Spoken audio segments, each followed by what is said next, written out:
Plant based vector यानी कि TI plasmid की बात की थी हमने। प्लांट बेस्ड नहीं, उसको एग्रोबैक्टीरियम बेस्ड वेक्टर कहेंगे बेसिकली।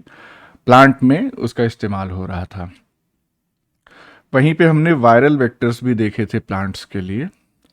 और वायरल वेक्टर की बात हमने जो देखी थी, लिमिटेड बातें ही हमने देखी थी। उसमें ये था कि मोस्टली जो वायरल वेक्टर्स होते हैं या मोस्टली जो प्लांट को अफेक्ट करने वाले वायरसेस होते हैं, उनमें आरएनए जीनोम पाया जाता है। और आरएनए जीनोम के साथ वेक्टर को तैयार करना एक चैलेंजिंग टास्क होता है।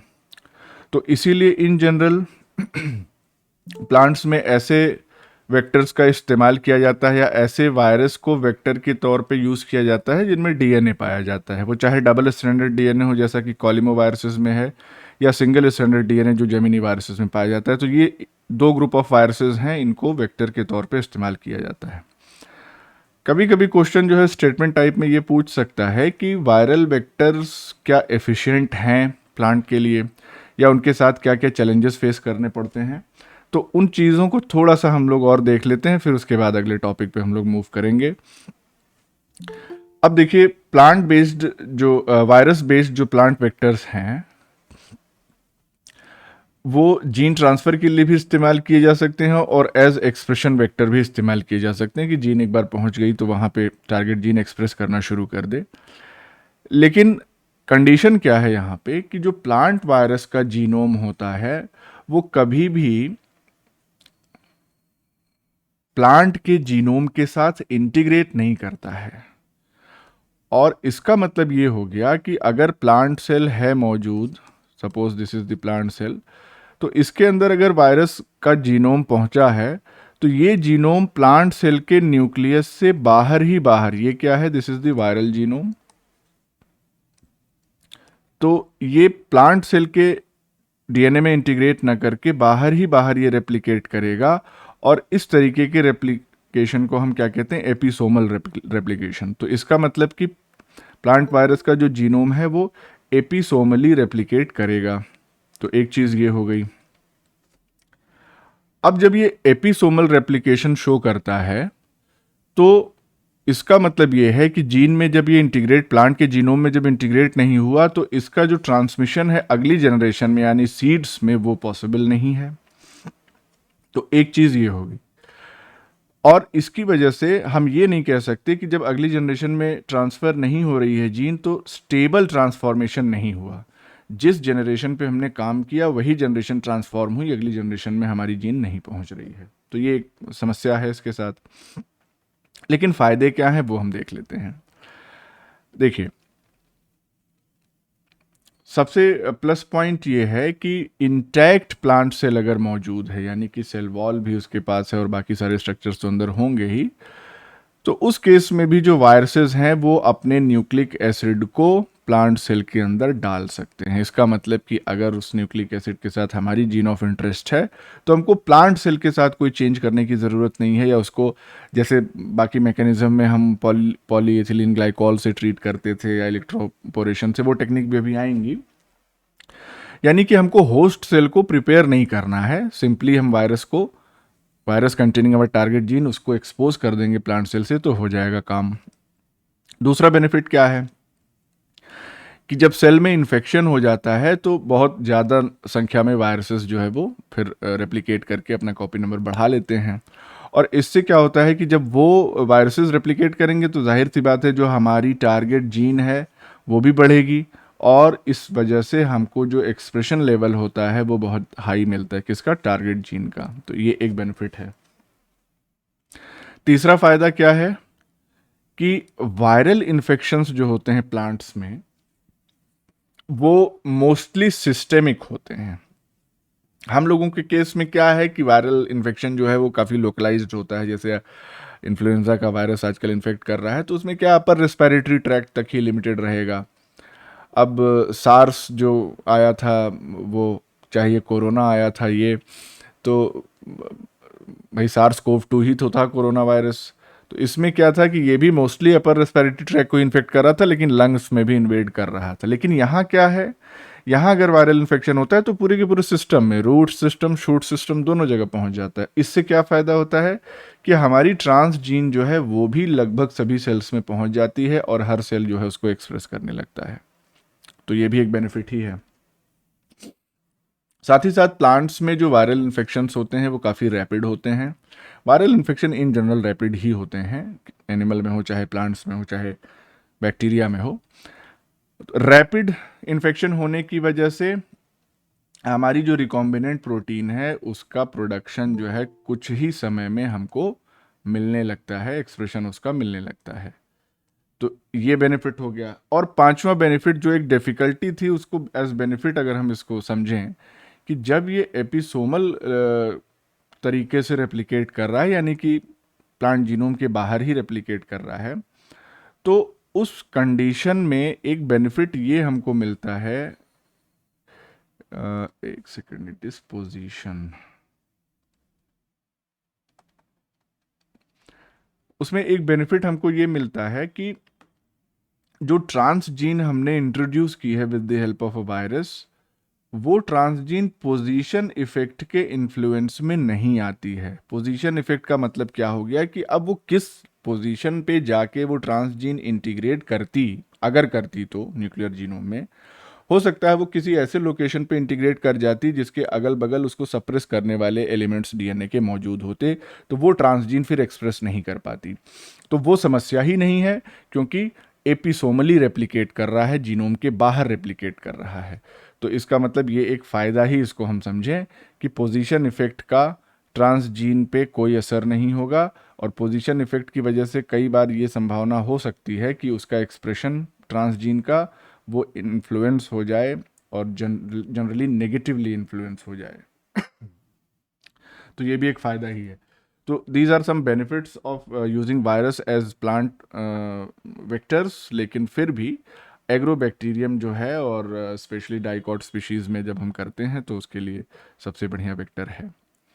अब इसके बाद हम लोग नेक्स्ट टॉपिक देखते हैं, और इसमें हम लोग देखेंगे कि यीस्ट के लिए जो है वो क्लोनिंग वेक्टर्स कौन कौन से हैं। इसको भी थोड़ा देख लें। अभी प्लांट के लिए हमने देखा, तो यीस्ट में क्या है कि इसका जो जीनोम साइज है, वो जीनोम साइज भी आपको पता होना चाहिए। लमसम 1.2 इंटू 10⁻7 बेस पेयर का होता है।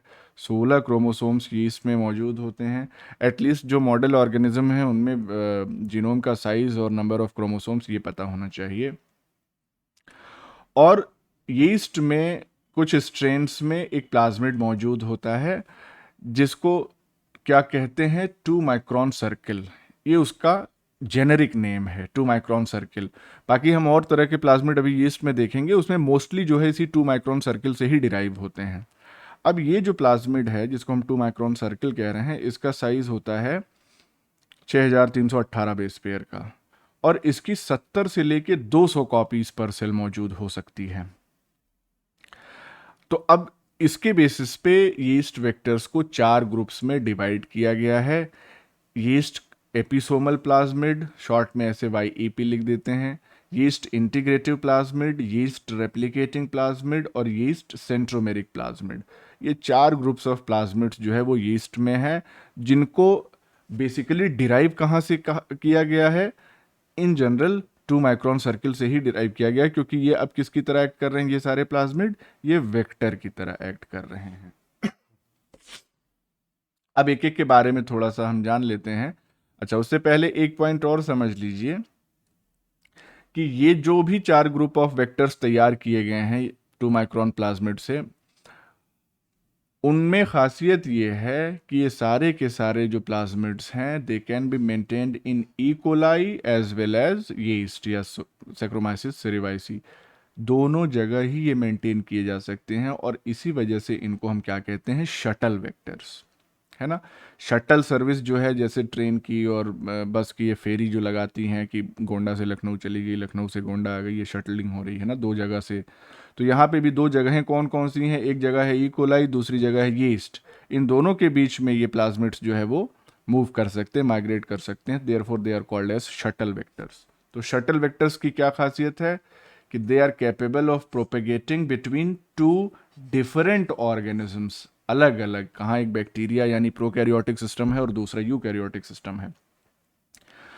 और ऐसा ये क्यों कर पाते हैं शटल वेक्टर्स? क्योंकि इनके पास यूनिक ओरिजिन होती है, ओरिजिन ऑफ रेप्लिकेशन होता है फॉर ईच सेल टाइप।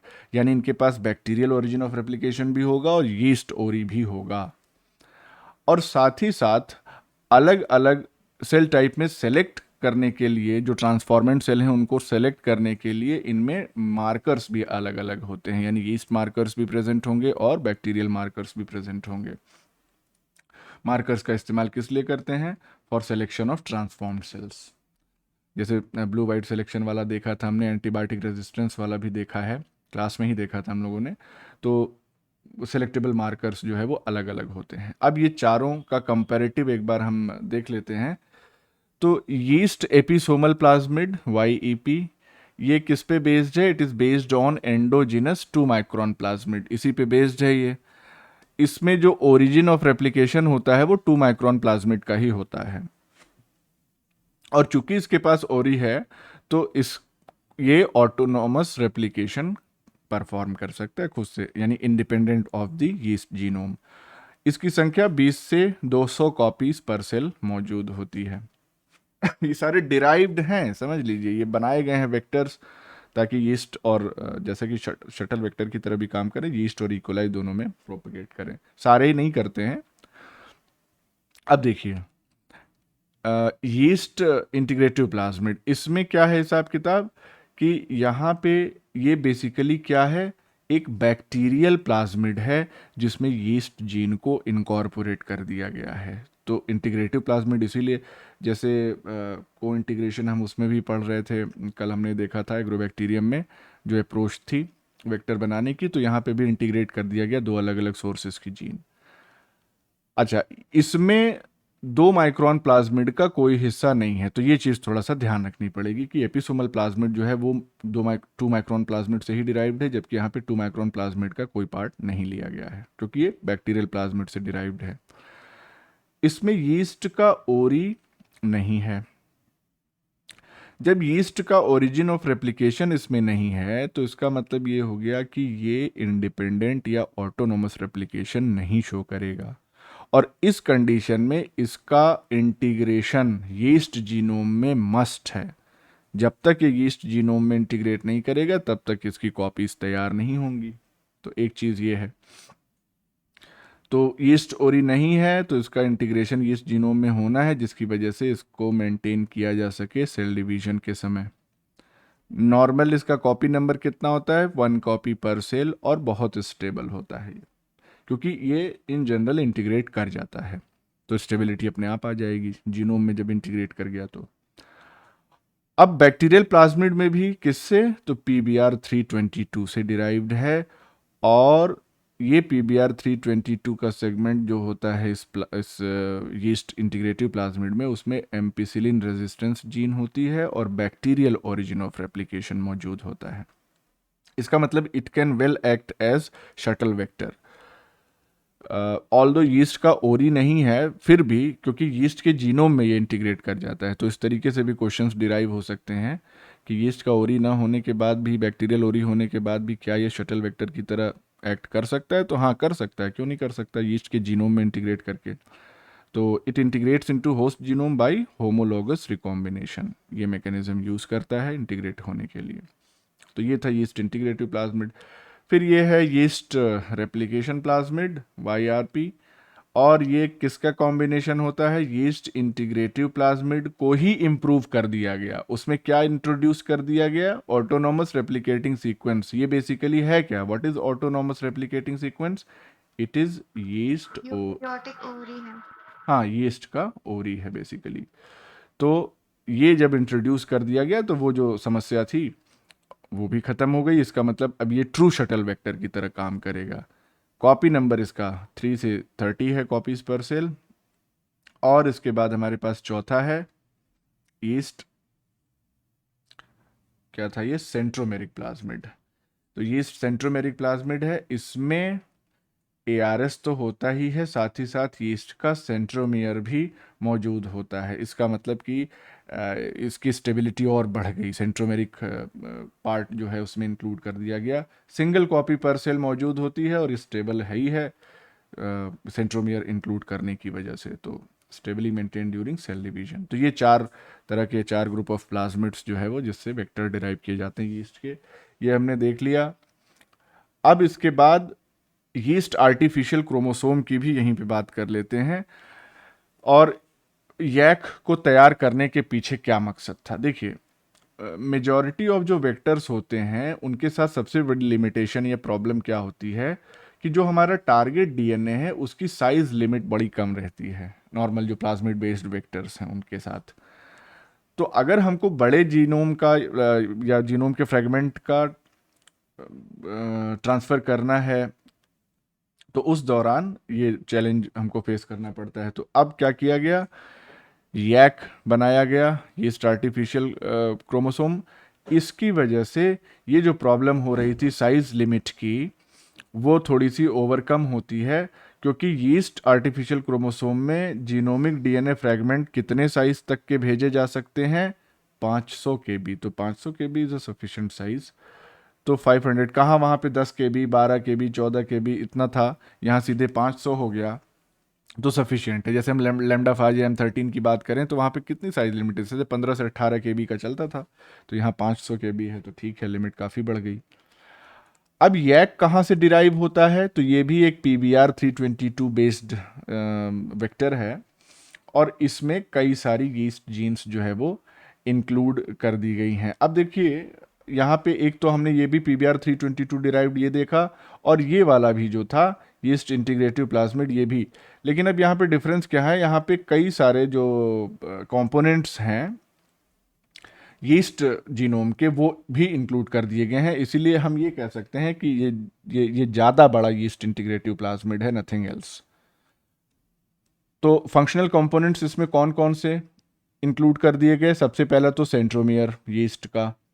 और इस सेंट्रोमियर की हेल्प से क्या फ़ायदा होता है कि जो ये आर्टिफिशियल क्रोमोसोम है, माइटोसिस के दौरान जो सिस्टर क्रोमेटिड्स हैं उनका डिसजंक्शन आसानी से हो जाता है, और मियोसिस यानी फर्स्ट मियोटिक डिवीजन के दौरान जो होमोलोगस क्रोमोसोम्स हैं उनका सेपरेशन या डिसजंक्शन भी आसानी से हो जाता है सेंट्रोमियर इंक्लूड करने से, ये फ़ायदा है।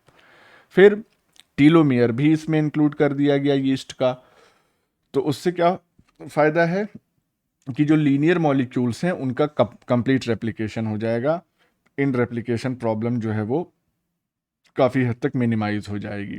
और साथ ही साथ टीलोमियर इंक्लूड करने से एक फ़ायदा ये हो गया कि जो क्रोमोसोम के एंड्स हैं वो न्यूक्लियस के अटैक से बच जाते हैं, एक्सोन्यूक्लियस के अटैक से बच जाते हैं मेनली। सेंट्रोमियर डाला, टीलोमियर डाला, अब ARS भी इंक्लूड कर दिया, तो ये ओरिजिन ऑफ रेप्लिकेशन की तरह एक्ट करेगा। और फिर डालते हैं इसमें सेलेक्टेबल मार्कर। अब सेलेक्टेबल मार्कर यीस्ट का ही डाल रहे हैं, तो उससे फ़ायदा क्या है, जो ट्रांसफॉर्म्ड यीस्ट सेल्स होंगी उनको सेलेक्ट करने में आसानी होगी। जैसे 2 सेलेक्टेबल मार्कर्स यहाँ और भी एग्जांपल्स दिए हैं, इसमें URA3 और TRP1 ये दोनों बहुत कॉमनली यूज़ किए जाते हैं सेलेक्टेबल मार्कर। URA3 क्या है, it is a gene involve in uracil biosynthesis, और TRP1 जाहिर है it is a gene involve in tryptophan biosynthesis. अब ये यूरेसिल, ट्रिप्टोफैन, ये सब बायोसिंथेसिस कैसे ये सेलेक्टेबल मार्कर की तरह एक्ट करता है, थोड़ा सा भी इसको समझाते हैं। इन जीन्स की हेल्प से क्या है, सिलेक्शन जो है वो उन जीन उन यीस्ट आर्टिफिशियल क्रोमोसोम वेक्टर का होता है जिसमें ये जीन्स मौजूद होती हैं। इसके बाद 5वां कंपोनेंट जो है यैक में वो क्या है, बैक्टीरियल ओरिजिन ऑफ रेप्लिकेशन और बैक्टीरियल सेलेक्टेबल मार्कर, ये भी उसमें इंक्लूड कर दिया जाता है। तो बैक्टीरियल ओरी का यहाँ पे जनरली जो यूज़ किया जाता है कॉल E1 यानी इकोलाई का ओरी, और सेलेक्टेबल मार्कर के तौर पे एम्पिसिलिन रेजिस्टेंस जीन जो है वो इस्तेमाल की जाती है। ये एक जनरल डायग्राम है यीस्ट आर्टिफिशियल क्रोमोसोम का, यहाँ पे आप सारे कंपोनेंट्स देख सकते हैं। ये एम्पिसिलिन रेजिस्टेंस जीन हो गई, ओरी हो गया, ये TRP1 selectable marker of what not क्या कह सकते हैं यीस्ट, देन ये ARS ओरी की तरह एक्ट करेगा, SEN4 सेंट्रोमेरिक सेगमेंट है, SOP4 ये भी सेलेक्टेबल मार्कर है, URA3 सेलेक्टेबल मार्कर है, ये टीलोमेरेज टीलोमियर रेस्ट्रिक्शन साइट, HIS3 भी सेलेक्टेबल मार्कर की तरह एक्ट करता है, BAM-H1 is restriction site again. और ये क्या है, पी यैक क्यों कह रहे हैं, because it is derived from the PBR 322। तो इस तरीके से ये एक जनरलाइज रिस्क का डायग्राम है। अब यीस्ट सेलेक्टेबल मार्कर्स की जरा अलग से बात कर लेते हैं। तो मोस्ट कॉमन जो सेलेक्टेबल मार्कर्स इस्तेमाल किए जाते हैं वो ऐसी जीन्स होती हैं। सेलेक्टेबल मार्कर क्या है? जीन ही तो होती है। ऐसी जीन्स होती हैं जो किसी स्पेसिफिक ऑक्सोट्रॉफी को कॉम्प्लीमेंट करती हैं, जैसे ल्यूसीन है, हिस्टिडीन है, ट्रिप्टोफैन। ऑक्सोट्रॉफ तो आप जानते होंगे, अगर थोड़ा बहुत याद होगा, हमने बताया भी था ये वाला न्यूरोस्पोरा जेनेटिक्स जो था। ऑक्सोट्रॉफ्स क्या होते हैं? They are nutritional mutants. इसका मतलब ये हो गया कि किसी स्पेसिफिक न्यूट्रिशनल कंपाउंड को बनाने की काबिलियत इनमें नहीं होती है, तो इसीलिए इनको न्यूट्रिशनल म्यूटेंट कहते हैं। किसी पर्टिकुलर बायो, जैसे ट्रिप्टोफैन बायोसिंथेसिस के पाथवे के एंजाइम वगैरह जो हैं, उसमें से कोई एक एंजाइम गड़बड़ होगा, उस एंजाइम की जीन में म्यूटेशन हो गया होगा, तो हिस्टिडीन नहीं बना पाएगा। तो इसी तरह से ल्यूसीन बायोसिंथेसिस में अगर कोई एंजाइम की जीन डिफेक्टिव है या ट्रिप्टोफैन, तो ये न्यूट्रिशनल म्यूटेंट्स होते हैं। ठीक। अब अगर किसी पर्टिकुलर सेलेक्टेबल किसी पर्टिकुलर यैक में वो पर्टिकुलर जीन इंट्रोड्यूस कर दी गई जिसका ये न्यूट्रिशनल म्यूटेंट था, तो जैसे मान लीजिए ये यीस्ट है, इसका न्यूक्लियस है। इस न्यूक्लियस में क्या है?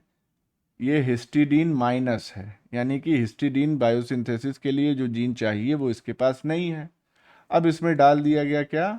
वेक्टर। कौन सा? वही यीस्ट आर्टिफिशियल क्रोमोसोम। और ये है हमारा यैक। और ये यैक क्या है? ये यैक है आपका हिस्टिडीन प्लस, है ना? तो इसका मतलब ये हो गया, कैसे सिलेक्शन करेंगे इसको, इसी यहीं से समझ लीजिए छोटे से डायग्राम से, कि ऐसी सेल जो ट्रांसफॉर्म नहीं हुई थी उसको कहाँ पे ग्रो कराया जाएगा? हिस्टिडीन डेफिशिएंट मीडियम, मतलब मीडियम वही रहेगा, हिस्टिडीन उस मीडियम में नहीं रहेगा। तो ये सेल क्या करेगी? खुद से तो हिस्टिडीन ये बना ही नहीं पा रही है, बाहर से भी नहीं मिल रहा है, और ट्रांसफॉर्म हुई नहीं, तो ये खत्म हो जाएगी। यहाँ पे अगर ये यैक इसमें आ चुका है और ये सेल ट्रांसफॉर्म हो चुकी है, तो उस केस में भले ही मीडियम में हिस्टिडीन नहीं है, लेकिन इसके पास तो हिस्टिडीन को सिंथेसाइज करने वाली जीन है। तो अब इस यैक की हेल्प से ये सेल जो है हिस्टिडीन बना लेगी और ये सरवाइव करेगी। तो ये ट्रांसफॉर्मेंट जो है हिस्टिडीन माइनस मीडियम पे या हिस्टिडीन एब्सेंट मीडियम पे ग्रो करेगा, तो सेलेक्ट हो जाएगा। तो ये इसके पीछे की बेसिक मैकेनिज्म है। अच्छा, अब तो जाहिर सी बात है, जो होस्ट सेल है इसके पास वही रेसेसिव नॉन रिवर्टिंग म्यूटेशन होना चाहिए। जो हमने हिस माइनस लिखा है तो वो म्यूटेशन की ही वजह से है। अब जो सबसे ज़्यादा कॉमन ऑक्सोट्रॉफिक सिलेक्शन मार्कर्स होते हैं वो ये चारों इस्तेमाल किए जाते हैं। दो तो हमने ऊपर आपको बता ही दिया, TRP1 यूरा3, इसमें ल्यू2 ल्यूसिन और हिस्टिडीन 3 के लिए भी होता है। तो ये अलग अलग जो सेलेक्टेबल मार्कर्स होते हैं इनको कॉरस्पॉन्डिंग म्यूटेंट स्ट्रेन्स, क्योंकि जो सेलेक्टेबल मार्कर हम ईस्ट आर्टिफिशियल क्रोमोसोम में यूज़ कर रहे हैं उसी का कॉरस्पॉन्डिंग ऑक्सोट्रॉफिक म्यूटेंट होना चाहिए। अब यहाँ पे हिस्टिडीन माइनस है, इसमें ल्यूसिन प्लस डाल दोगे तो कोई फायदा नहीं होगा। कैसे होगा ट्रांसफॉर्मेशन? नहीं, सिलेक्शन नहीं हो पाएगा। तो ये जो सेल है उसी पर्टिकुलर ऑक्सोट्रॉफिक म्यूटेंट होनी चाहिए जिसका हम यैक डाल रहे हैं, जिसकी जीन मौजूद है। तो वैरायटी इसमें इंट्रोड्यूस कर दी गई। तो they are auxotrophic for leucine, tryptophan, uracil, histidine respectively. जैसा हमने यहाँ सीक्वेंस बनाया है वही सीक्वेंस यहाँ पे लिखा हुआ है। तो ये इस तरीके से हम यीस्ट का एज वेक्टर इस्तेमाल करते हैं। अब यहाँ पे कुछ ये लिखा हुआ है, इंसर्ट साइज़ की बात हो रही है। मैक्सिमम DNA इंसर्ट की साइज़ कहाँ पे क्या हो सकती है? जैसे कि M13 की बात करें तो 1 से 4 KB है, प्लाज्मिड 1 से 5 KB, लैम्डा फाज में 5 से 25, जैसा कि अभी बताए थे, वो कहीं कहीं 15 से 18 भी लिखा है, यहाँ रेंज ज़्यादा लिखी हुई है।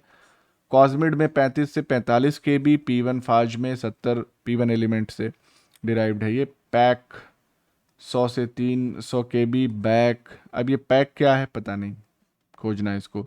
यैक जो है वो 200 से 500 KB, इसकी रेंज हमने देख ली थी अभी ऊपर, हम देखे ही थे। ठीक है, तो इस तरीके से रेंज का थोड़ा सा आइडिया रहेगा, एक साथ ही कंपेरेटिव हो गया है। तो कभी इस तरीके का क्वेश्चन पूछेगा तो आपको आइडिया रहे कि हाँ क्या इंसर्ट साइज मैक्सिमम ये ले सकता है। तो ये हो गया यीस्ट का। अब हम बात करते हैं प्लांट में डीएनए, जो टारगेट जीन है हमारी, उसको इंसर्ट करने के लिए, ट्रांसफ़र करने के लिए जीन, उसमें डायरेक्ट जीन ट्रांसफ़र मेथड्स या वेक्टरलेस मेथड्स कौन कौन से हैं, इसको आज हम देख लेंगे। कल हमने वेक्टर वाला मेथड देखा था, यानी कि एग्रोबैक्टीरियम बेस्ड और वायरल वेक्टर बेस्ड। आज वेक्टरलेस मेथड जीन ट्रांसफ़र का हम देखेंगे प्लांट्स में, जिसको डायरेक्ट जीन ट्रांसफ़र भी कहते हैं।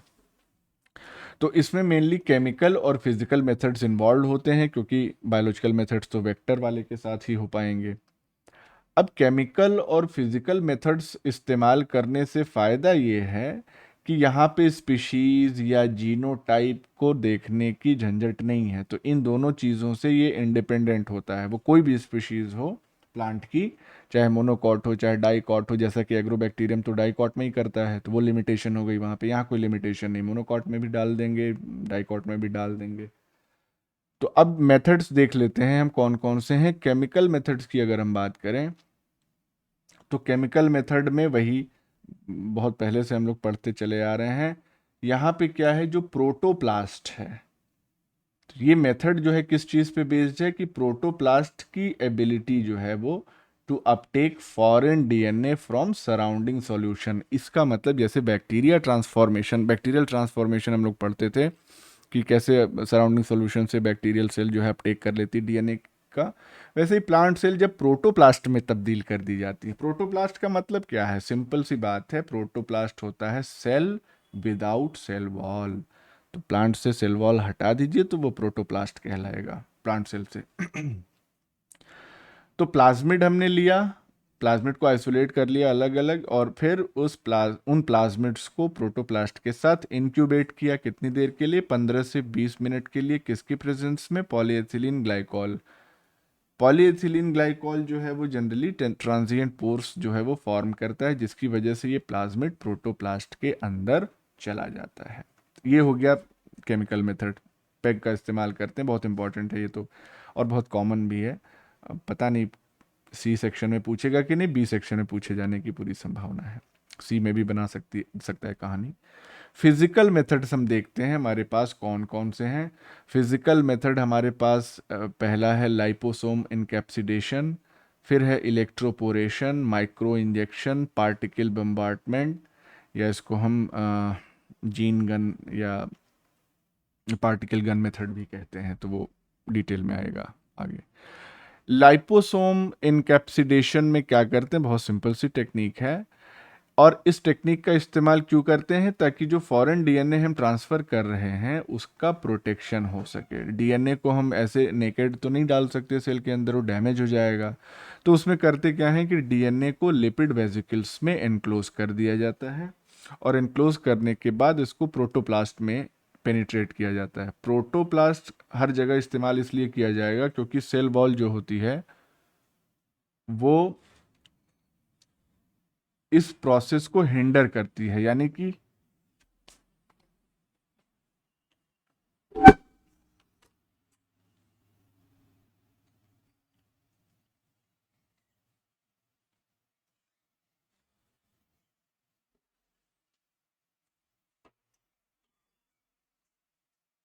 एक सेकेंड।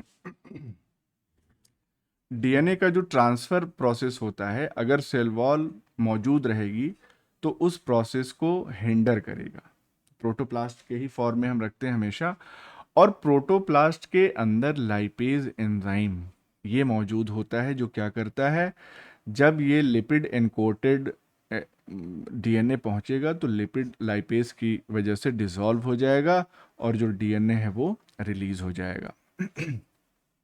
तो एक चीज़ ये हो गई लाइपोसोम इनकैप्सिडेशन। लाइपोसोम का मतलब क्या हो गया, ये जो लिपिड वेसिकल्स हैं इन्हीं को लाइपोसोम्स कहते हैं।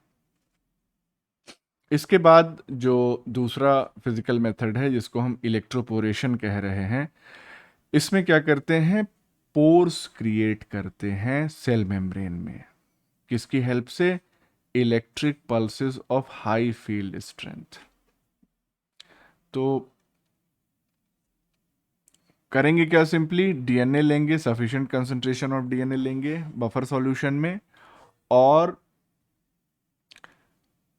जब इलेक्ट्रिक पल्स अप्लाई करेंगे तो सेल मेम्ब्रेन में पोर्स डेवलप हो जाएंगे, जिसकी वजह से ये डीएनए जो है वो पोर्स की हेल्प से सेल के अंदर या प्रोटोप्लास्ट के अंदर चला जाएगा। अब यहाँ पे क्या है, प्रोटोप्लास्ट सस्पेंशन यूज करते हैं, जाहिर सी बात है बफर सॉल्यूशन में ही प्रोटोप्लास्ट मौजूद रहेगा, और जो डीएनए है उसको दो इलेक्ट्रोड्स के बीच में रखते हैं एक इलेक्ट्रोपोरेशन क्यूवेट के अंदर। अभी इसका डायग्राम है, उसमें देख लेंगे और समझ में आ जाएगा। और जब ऐसा कर देते हैं तो इसके बाद हम short high voltage electric pulse, pulse का मतलब ये है कि ये नहीं कि स्विच ऑन करके और चले गए चाय पीने, पल्स का मतलब ये है कि माइक्रोसेकंड के लिए करंट जाएगा फिर बंद, फिर जाएगा फिर बंद, इस तरीके से सीक्वेंस में, तो पल्सेस देते हैं। तो उससे क्या होता है, ट्रांजिएंट माइक्रोपोर्स जो है वो सेल मेम्ब्रेन में बन जाते हैं, जिसकी वजह से डीएनए हमारा इंसर्ट हो जाता है। ये इसका डायग्रामेटिक रिप्रेजेंटेशन है, यहाँ पे आप देख सकते हैं। ये सेल्स जो है वो इलेक्ट्रोकॉम्पिटेंट सेल्स हैं, इसको बर्फ़ पे रखा गया है और प्लाज्मिड डीएनए भी इसके साथ जो है इस सॉल्यूशन में सस्पेंशन में डाल दिया गया है। अब ये देखिए आप, ये इलेक्ट्रोपोरेशन क्यूवेट है, ये क्यूवेट भी आइस पे रहता है। ऐसा इसलिए है क्योंकि हाई वोल्टेज की इलेक्ट्रिक पल्स दे रहे हैं तो हीट होने की पूरी संभावना रहती है, तो गर्म ना हो, गर्म हो जाएगा सेल ही डैमेज हो जाएगी। तो इस क्यूवेट में अब ये दो इलेक्ट्रोड्स देखिए, अगर आपको नज़र आ रहा हो उसको हम इस तरीके से दिखाएं, ये एक इलेक्ट्रोड इधर है और एक इलेक्ट्रोड ये मतलब ये पूरा ये फ्लैट इलेक्ट्रोड है लाइक दिस, और ये यहाँ से ऊपर जा रहा है। तो इन दो इलेक्ट्रोड्स के बीच में ही खाली स्पेस रहता है। उसके बाद ये इलेक्ट्रोपोरेटर में इस क्यूवेट को सेट कर देते हैं, सेट करने के बाद इलेक्ट्रिक शॉक या इम्पल्स जो है वो देते हैं, और फिर उसमें से कुछ सेल्स जो है वो ट्रांसफॉर्म होके निकलती हैं बाहर। बाद में उसको फिर सेलेक्ट करेंगे, जो सिलेक्शन तरीका, सिलेक्टेबल मार्कर्स का तरीका हमने आपको बताया। फिर आता है अगला जो तरीका है, उसको कहते हैं माइक्रो इंजेक्शन। माइक्रो इंजेक्शन जो है वो एनिमल से, ये बात बहुत इंपॉर्टेंट है और ध्यान रखना है आपको कि माइक्रो इंजेक्शन टेक्निक जो है वो मोस्टली एनिमल सेल के लिए की जाती है। प्लांट सेल में समस्या है, लिमिटेड सक्सेस इसका मिलता है। क्यों? क्योंकि प्रोटोप्लास्ट को इमोबिलाइज करना आसान नहीं है। सेल वॉल निकल गई, वो मेम्ब्रेन है, तो वो इमोबिलाइज उस तरह से हो नहीं पाती जैसी एनिमल सेल है। एनिमल सेल के पास भी मेम्ब्रेन ही होती है, लेकिन वो उसी तरह से मेम्ब्रेन का स्ट्रक्चर अडॉप्ट की है कि मेम्ब्रेन के साथ ही उसको रहना है। यहाँ तो हम आर्टिफिशियली निकाल रहे हैं ना सेल वॉल, तो सेल वॉल और प्लाज्मा मेम्ब्रेन का जो इंटीग्रेशन है वो रप्चर हो जाता है, जिसकी वजह से ये इमोबिलाइज या फिक्स नहीं हो पाती एक जगह। और माइक्रो इंजेक्शन के लिए फिक्स करना बहुत ज़रूरी है। अब डॉक्टर जो है, जाए आप सुई लगाने और जो है आप हिलें नाचें गाएं, तो फिर वो कैसे लगाएगा सुई? पता चले सुई डाले अंदर और अंदर ही रह जाए निडल। तो उसी तरह से यहाँ तो माइक्रो इंजेक्शन लगाना है, तो जब तक इमोबिलाइज नहीं होगा प्रोटोप्लास्ट तब तक काम सही नहीं होगा। दूसरा, जब डीएनए को इंजेक्ट करते हैं तो निडल डालेंगे तो क्या होगा, प्लांट सेल में मैक्सिमम एरिया तो वैक्यूल घेरा रहता है, तो वो वैक्यूल की जो मेम्ब्रेन टोनोप्लास्ट है वो रप्चर हो जाएगी, उसकी संभावना बढ़ी रही। 90% वॉल्यूम तो वही ऑक्यूपाई किया रहता है। तो उस केस में फिर अंदर का पूरा जो सैप भरा रहता है, सेल सैप, वो सारा का सारा डिफ्यूज आउट हो जाएगा, बर्बाद हो जाएगी सेल। अब ये देखिए इस तरीके का ये बहुत ही फाइन निडल जो है, अल्ट्रा माइक्रो निडल का इस्तेमाल करते हैं और वो इंसर्ट करते हैं। ये तो बेसिकली वो वाला दिखा दिया गया है, वो फर्टिलाइजेशन वाला जो होता है, जिसमें स्पर्म को डायरेक्टली एग में, तो बेसिक मैकेनिज्म यही होती है। ये वैसे ओवम है, ठीक है ये। अब ये सेटअप है पूरा, ये आप देखें इसको, तो पूरा सब कुछ फिक्स रहता है, ये हाथ से नहीं लगाते, ये मशीन पे बिल्कुल फिक्स रहता है और एकदम प्रिसाइजली जो है यहाँ से ऑब्जर्व करते हुए ऊपर ऊपर यहाँ पे माइक्रोस्कोप से देखते हुए और फिर इंजेक्ट करते हैं। तो ये सेटअप है इसका। अगली जो फिजिकल टेक्निक है वो है पार्टिकल बम्बार्टमेंट। इसमें क्या करते हैं, या इसको और किस नाम से, इसको माइक्रो प्रोजेक्टाइल बम्बार्टमेंट भी कहते हैं, या बायोलिस्टिक ट्रांसफॉर्मेशन भी कहते हैं, या नीचे हमने ये जो जीन गन या पार्टिकल गन, ये सारे नाम हैं इसके, तो कंफ्यूज नहीं होना है, किसी भी नाम से क्वेश्चन पूछा जा सकता है। तो इसमें होता क्या है बेसिकली कि जो फॉरेन डीएनए, जो हमारा टारगेट डीएनए है, उसको कोट कर दिया जाता है गोल्ड या टंगस्टन पार्टिकल्स पे। मतलब डीएनए की कोटिंग पार्टिकल्स के ऊपर होती है, ठीक है ना। तो ये हाई वेलोसिटी गोल्ड या टंगस्टन पार्टिकल्स होते हैं। इनका साइज 0.2 से 0.4 माइक्रोन होता है, जिसके हेल्प से डिलीवरी। अच्छा, क्यों यूज करते हैं गोल्ड या टंगस्टन पार्टिकल, कोई बताना चाहे बताए, नहीं तो हम ही बताएं।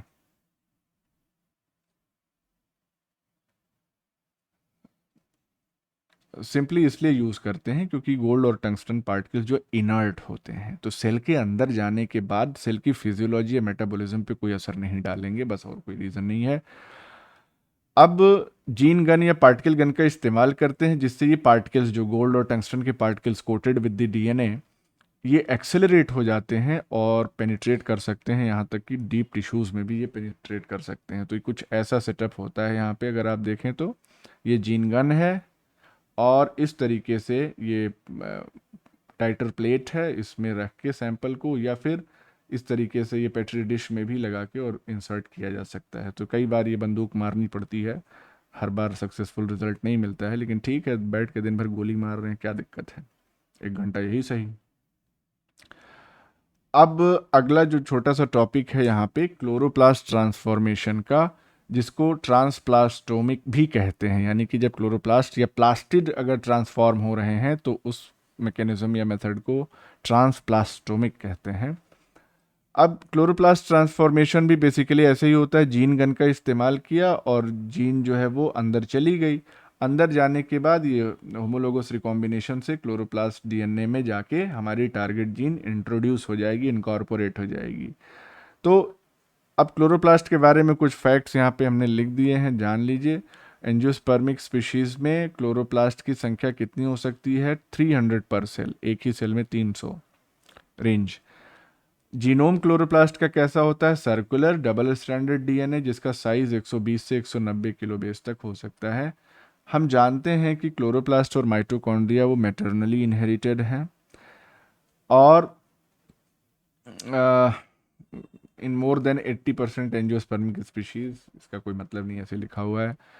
क्लोरोप्लास्ट का जीनोम जो होता है या डीएनए जो होता है, इसकी खास बात ये होती है कि ये न सेल की पॉलीप्लाइडी, न सेल के जीन डुप्लीकेशन, न सेल के रिकॉम्बिनेशन स्टेटस, इनमें से किसी से इन्फ्लुएंस नहीं होता है। जबकि ये सारी के सारी चीज़ें जो है वो न्यूक्लियर जीनोम को अफेक्ट करती हैं, इन्फ्लुएंस करती हैं, हम जानते ही हैं। तो इससे फ़ायदा क्या होता है, इससे फ़ायदा ये होता है कि हम जो भी अपना जीन इंट्रोड्यूस करेंगे, उसकी उसी तरीके से उसी फॉर्म में बने रहने की संभावना बढ़ जाएगी। और इन्हीं कारणों की वजह से, ये कौन कौन से कारण हैं, पॉलीप्लॉइडी, जीन डुप्लीकेशन, रिकॉम्बिनेशन वगैरह से अनअफेक्टेड रहने की वजह से जो क्लोरोप्लास्ट का डीएनए होता है, अलग अलग या most of the angiospermic species में उसका साइज, स्ट्रक्चर और जीन कंटेंट ये बिल्कुल सिमिलर रहता है। यानी क्लोरोप्लास्ट में कोई मेजर चेंजेस नहीं होते हैं अलग अलग स्पीशीज ऑफ एंजियोस्पर्म की अगर हम बात करें। और एफिशिएंट ट्रांसफॉर्मेशन अगर क्लोरोप्लास्ट का करना है तो हम वही दो तरीके इस्तेमाल करते हैं, फिजिकल मेथड में पार्टिकल बम्बार्टमेंट, और केमिकल मेथड में पेग मीडिएटेड ट्रांसफॉर्मेशन। तो इतना हमने बता दिया। अब इसके बाद हम एनिमल सेल में कैसे वेक्टर के साथ और वेक्टरलेस जीन ट्रांसफ़र करते हैं, इसके बारे में हम लोग कल बात करेंगे, और उसके बाद most probably animal cell culture और प्लांट सेल कल्चर की भी बात करेंगे आने वाले दिनों में। So this was all about today. Thanks for your time. Good night all.